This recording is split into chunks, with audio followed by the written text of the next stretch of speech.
that Los Angeles sunshine coming through. Please stand by. Prime Video and Westworld director Jonathan Nolan invite you to Fallout. After 200 years, we don't know much about what's up there. Violence, desperation, lawlessness. Everyone wants to save the world, they just disagree on how. We're gonna get across that wasteland, and we're gonna do it together. Fallout. All episodes available now on Prime Video. Support for this episode comes from Modern Football Technology. Modern Football Technology provides real-time opponent tendencies and self-scout while eliminating manual data entry into Huddle, DV Sport, and Exos. If you're tired of tools that are time-consuming to learn and perform inconsistently at best, then we recommend Modern Football for a fresh perspective. Schedule a demo today at teammofo.com to see a battle-tested tool that's proven to perform and deliver value.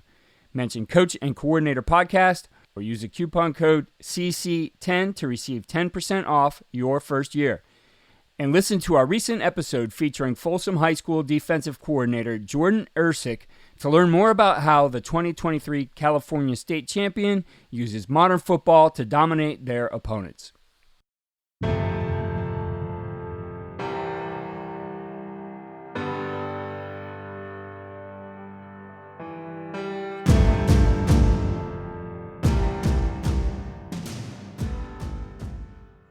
I think as a coordinator, as a defense, you want to put everybody in the right place, give them a chance to make a play, and build on that.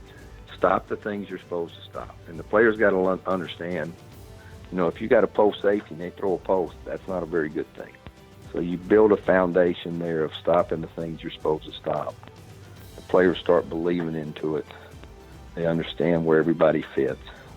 If you can do that, you can be a pretty good defense. On today's episode, we go to our archives from 5 years ago with longtime college and NFL defensive coordinator Bob Trott, who at the time had just been named the Football Scoop Coordinator of the Year in the FCS, and he coordinated the top defense in the nation. He talked about his influences and mentorship of legendary coaches like Bill Parcells, Al Groh, Ken Hatfield, Bill Dooley, and Fred Goldsmith. He shared his philosophy behind building a defense and a strong culture, and his approach to consistency on defense while dealing with offensive trends. This is an episode with a lot of takeaways for every coach, not just defensive coordinators. We'll share those top takeaways after the interview. What you see on tape is a direct reflection of what you teach and how you teach. Video is important, but if you don't teach well, you're not going to like what you see on your video. First Down Playbook has been helping coaches teach better for 13 years. It allows you to present installs, playbooks, and practice cards in half the time with NFL quality. Coaching tools like video pairing, a player app, practice schedules, and wristband sheets have made First Down Playbook a program management system with everything in one place. If you're in a position of leadership with your football program, receive a free 1-week look at First Down Playbook. Call them at 512-814-6158 or visit them on their website or social media. Mention Coach and Coordinator Podcast or use the coupon code COACH24 to receive a $100 discount off the normal $700 First Down Playbook team membership price. Links and the phone number are in the show notes. We continue our discussion with NCAA leaders, and I'm very excited to have with me today defensive coordinator at James Madison University, Bob Trott. Coach Trott, it's great to have you here today. Well, it's good to be here. I always love to talk football. So, Coach, you've had a career now that's spanned about 4 decades. You've been in the NFL. Specifically, I have to point out that you were a Cleveland Brown at one time. That's my favorite team. My hometown team being from Cleveland, Ohio. But you've just had an incredible career all over college football, the NFL. And currently, in your stop at James Madison University, you've been able to garner the honor of Football Scoop's FCS Coordinator of the Year for 2017, leading one of the nation's top-ranked defenses. You guys are number 1 in scoring defense at 11.1 points per game, number 1 in interceptions with 31, number 1 in pass defense efficiency. You were 3rd in total D at 252 a game, 3rd in defensive touchdowns at 5, so you guys are scoring on defense as well, 5th in sacks, 7th in rush D, 8th in fumble recoveries, 10th in third down D and 14th in red zone D. So you guys have a long list of accomplishments there.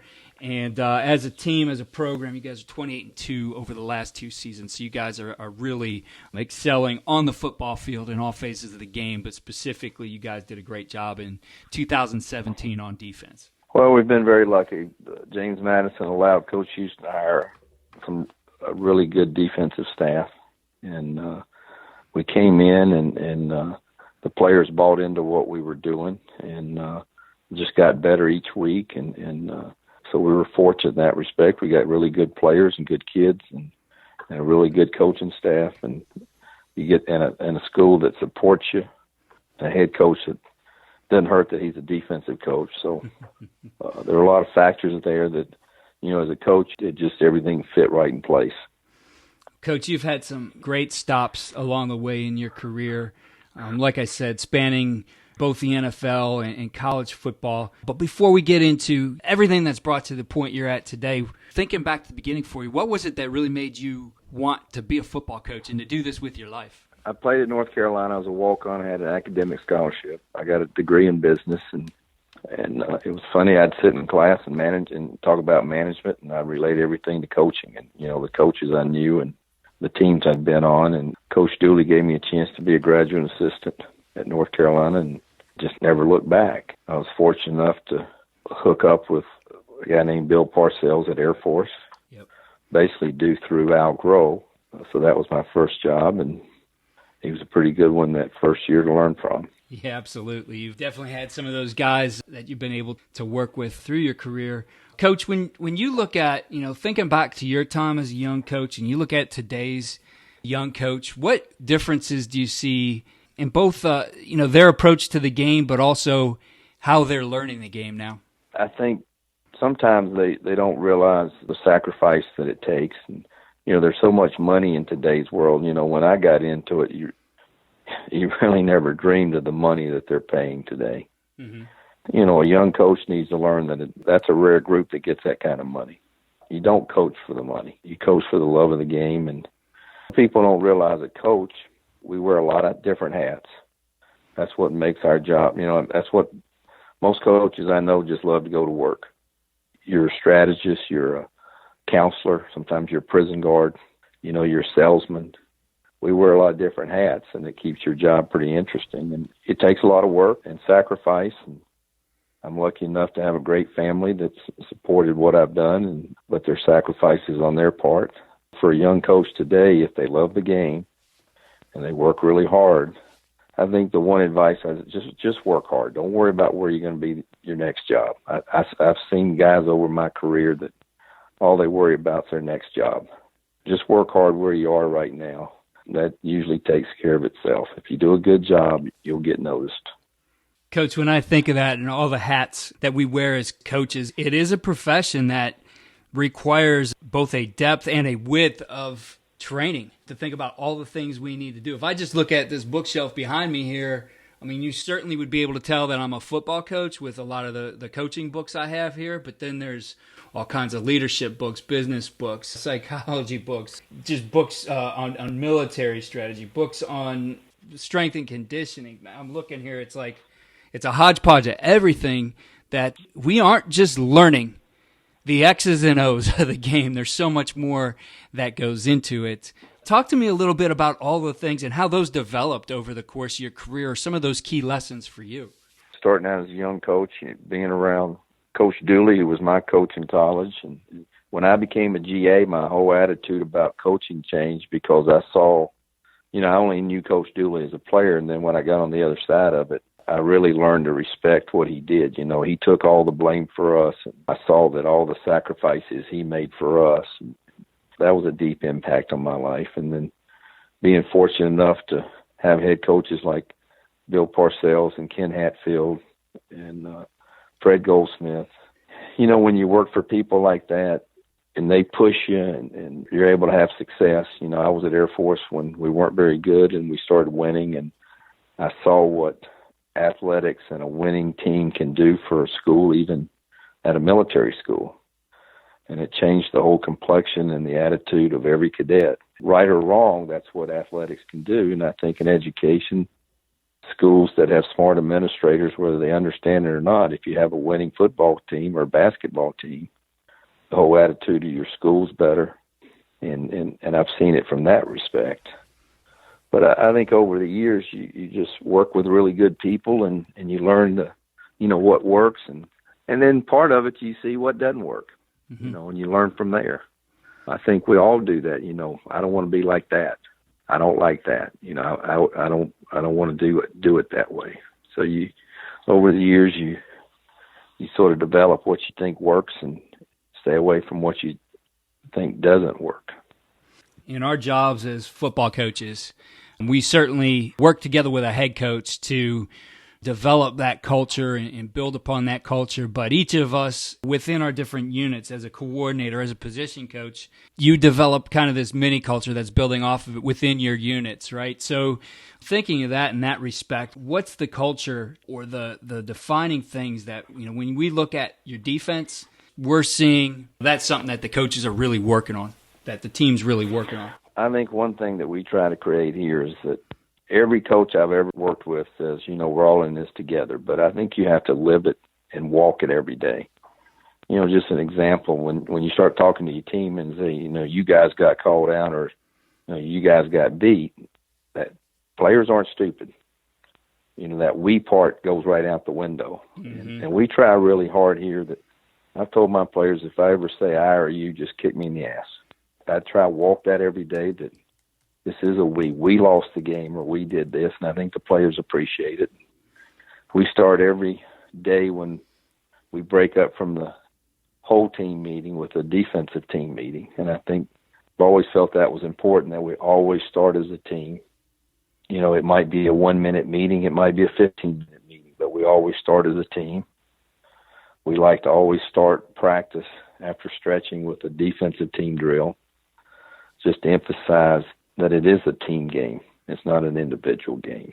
I think it's important when you create that culture that the players learn to trust you.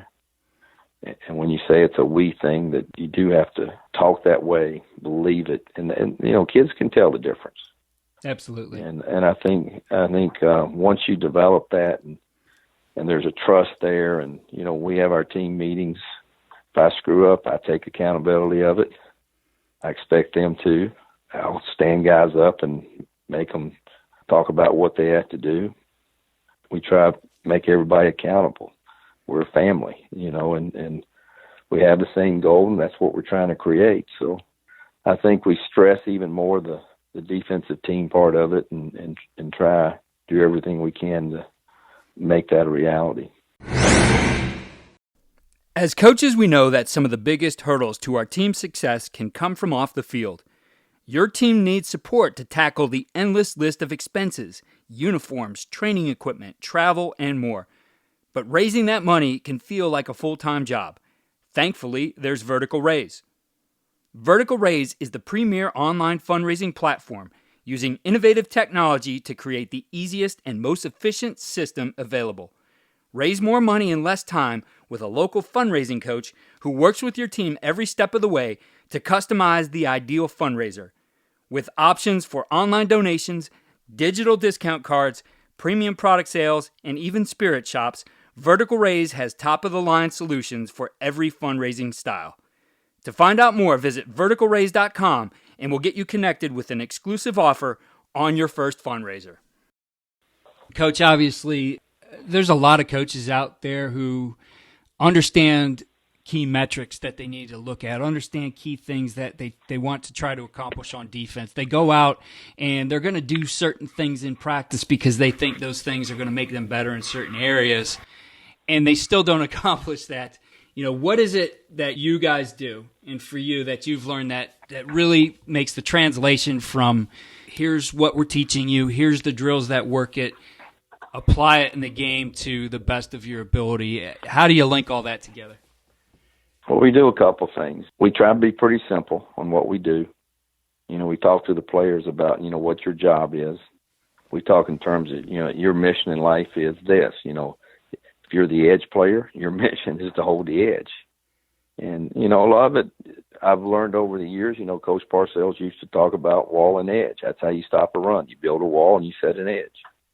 And we talk about that constantly and point it out in practice. And if you do those fundamental things, and there's certain core things that we do fundamentally, and we do it over and over and over again, I think the kids start realizing, wow, this works. We're fundamentally sound and we tackle good.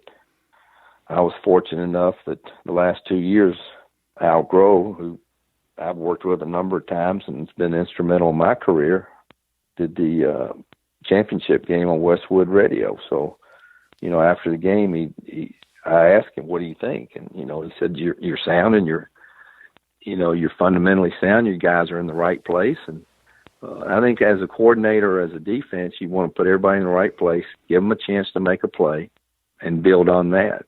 Stop the things you're supposed to stop. And the players got to understand, if you got a post safety and they throw a post, that's not a very good thing. So you build a foundation there of stopping the things you're supposed to stop. The players start believing into it. They understand where everybody fits.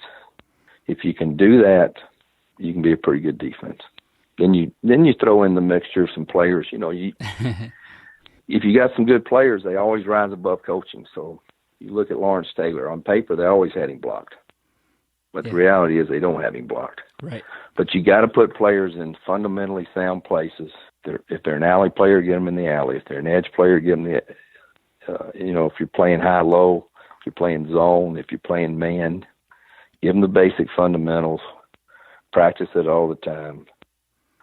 Give yourself a chance. Stop the things you're supposed to stop.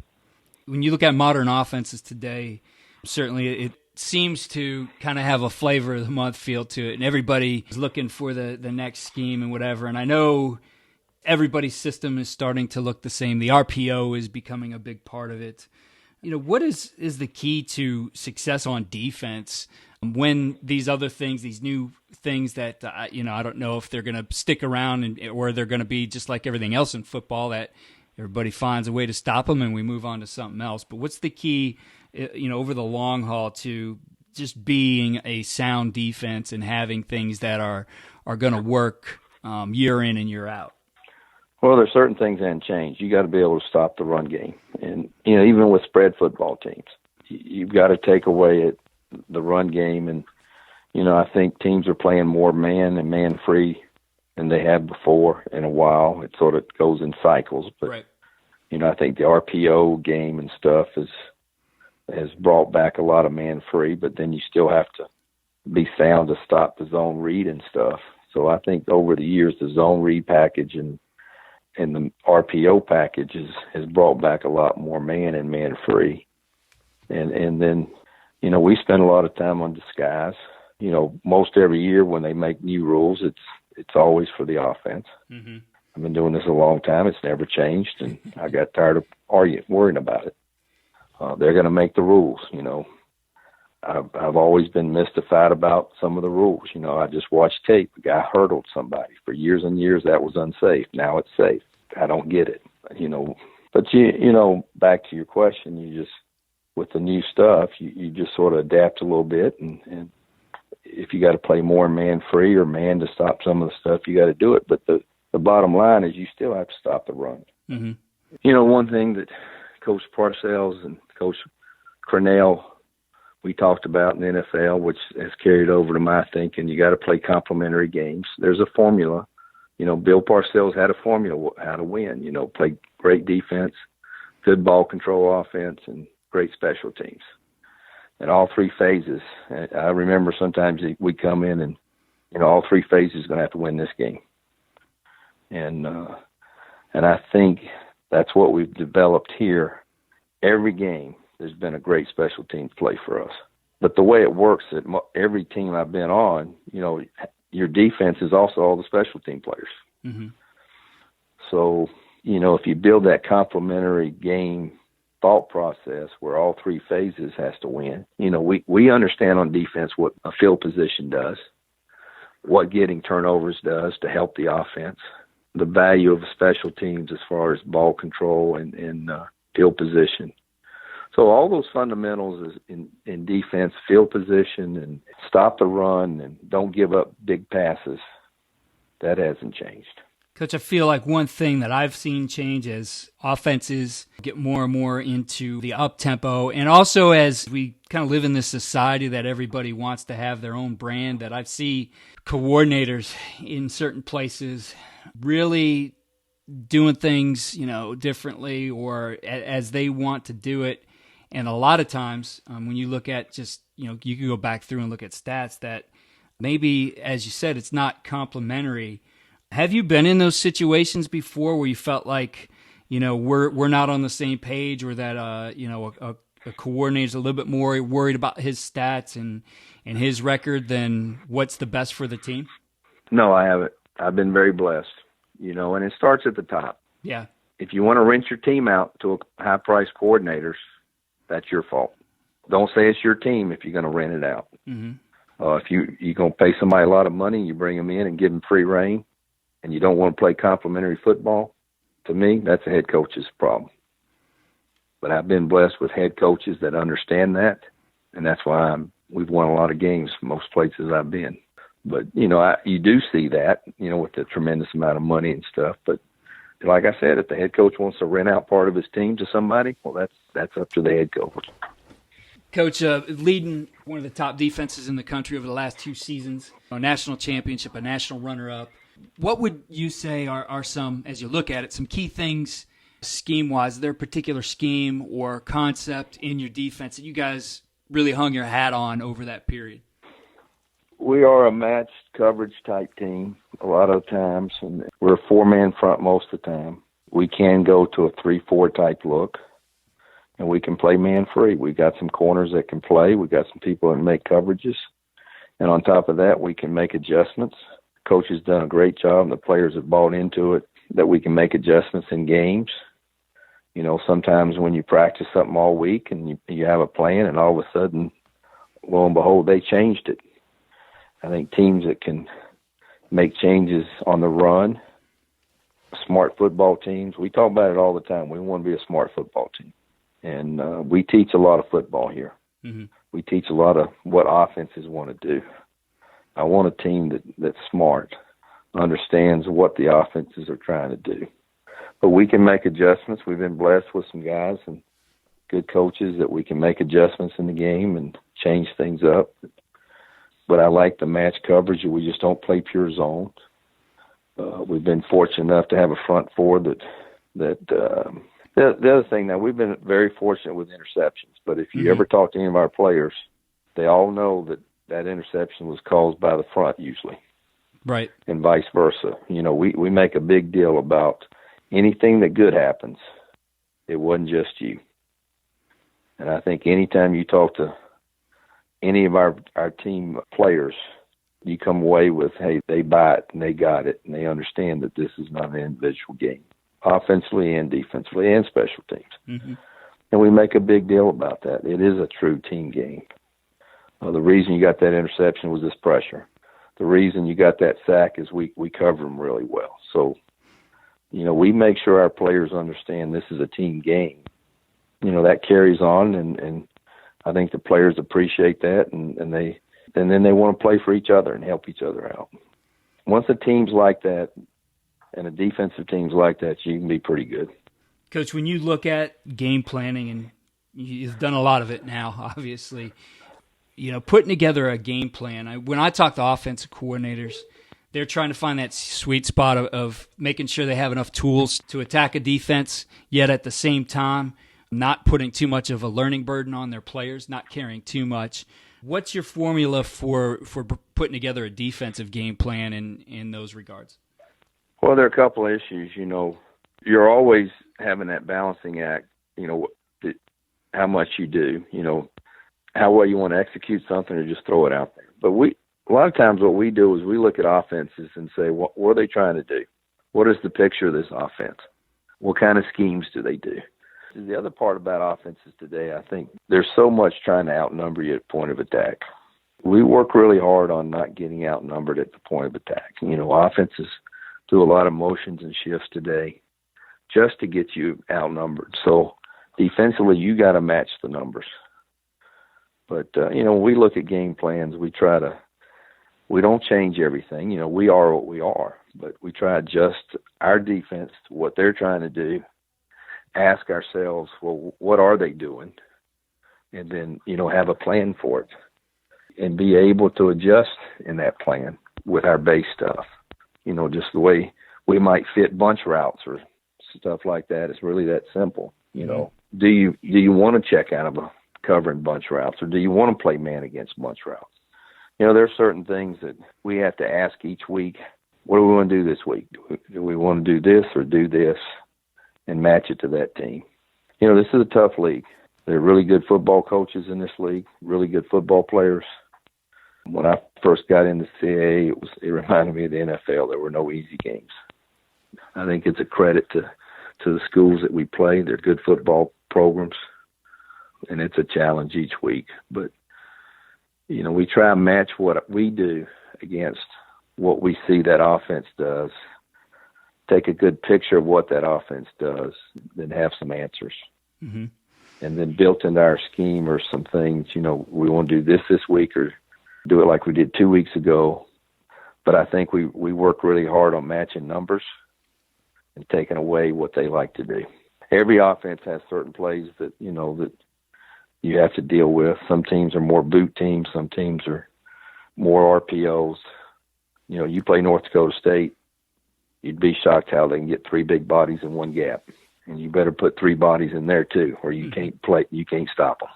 So that's really the challenge. And that's what we try to do when we game plan, is fit our defense and what we do to stop what they do. Coach, when you take a look back at these last 2 years, and really over the course of your career, you've had a lot of success. You know, what is, if I say, Coach, you got to pick one thing that you think gives your teams, your guys, the winning edge, what is that one thing? That's a tough one. I think the teams that we all played like a team and as a group were the most successful. If you can create that atmosphere, you can overcome a lot of the other things that you face. It's simple, but I think it's true, Coach. I think that's what we see.